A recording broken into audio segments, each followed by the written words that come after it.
మాయా అద్దం ఒక గొప్ప చదువు. అనగనగా రత్నపురి అనే రాజ్యంలో వీరభద్రుడు అనే వజ్రాల వ్యాపారి ఉండేవాడు. అతనికి ధనానికి లోటులేదు, కాని మనశ్శాంతి మాత్రం శూన్యం. చిన్న విషయానికే కోపం, పనివాళ్లపై అరుపులు, పోటీదారులంటే అసూయ. ఇది అతని నిత్య జీవితం. ఒకరోజు ఆ ఊరికి ఒక తేజోమూర్తి అయిన యోగి వచ్చారు. వీరభద్రుడు ఆ యోగి దగ్గరకు వెళ్ళి, స్వామీ, నా దగ్గర లేనిదంటూ లేదు, కాని మీ ముఖంలో ఉన్న ఆ ఆనందం నాకెందుకు లేదు?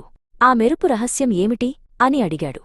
యోగి చిరునవ్వుతో, నాయనా, నువ్వు రాళ్లను సానపెట్టి వజ్రాలుగా మారుస్తున్నావు, కాని నీ మనసు అనే రాయిని సానపెట్టడం మర్చిపోయావు.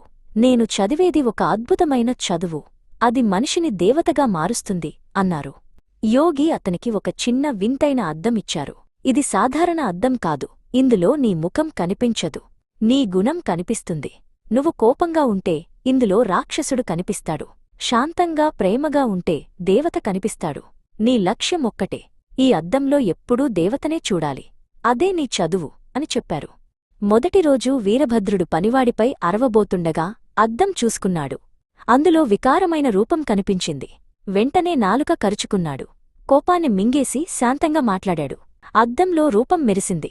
ఇలా రోజులు గడిచేకొద్దీ వీరభద్రుడు తనలోని కామం, కోపం, అహంకారాలను వదిలేస్తూ వచ్చాడు. అతడు నిజంగానే ఒక దేవతలా శాంతూర్తిలా మారిపోయాడు. అతని ముఖంలో కూడా యోగిలాంటి కళ వచ్చింది.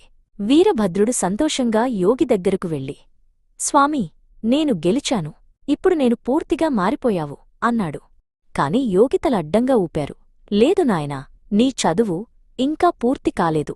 నీ పక్క వీధిలో రంగడు అనే మోసగాడు ఉన్నాడు కదా, వాడిని కూడా నీలాగే నీతో సమానమైన గుణవంతుడిగా మార్చు, అప్పుడే నీ కోర్సు పూర్తయినట్లు అన్నారు. వీరభద్రుడు షాకయ్యాడు. యోగి నవ్వి, నీ దగ్గర ఉన్నది నిజమైన దివ్యజ్ఞానమైతే అది అవతలివారిని కూడా మారుస్తుంది. ఎప్పుడైతే ఇతరులను నీ సమానంగా తయారు చేస్తావో అప్పుడు వారి హృదయం నుండి వచ్చే ఆశీర్వాదాలు నిన్ను ఎప్పటికీ రక్షిస్తాయి అని చెప్పారు. వీరభద్రుడు అయిష్టంగానే రంగడి దగ్గరకు వెళ్లాడు. రంగడు వీరభద్రుని చూసి గొడవకు దిగాడు.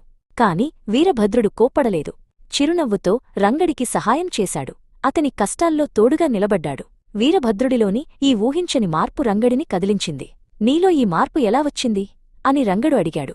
వీరభద్రుడు తన గురువు చెప్పిన జ్ఞానాన్ని, ఆ అద్దం రహస్యాన్ని రంగడికి నేర్పించాడు.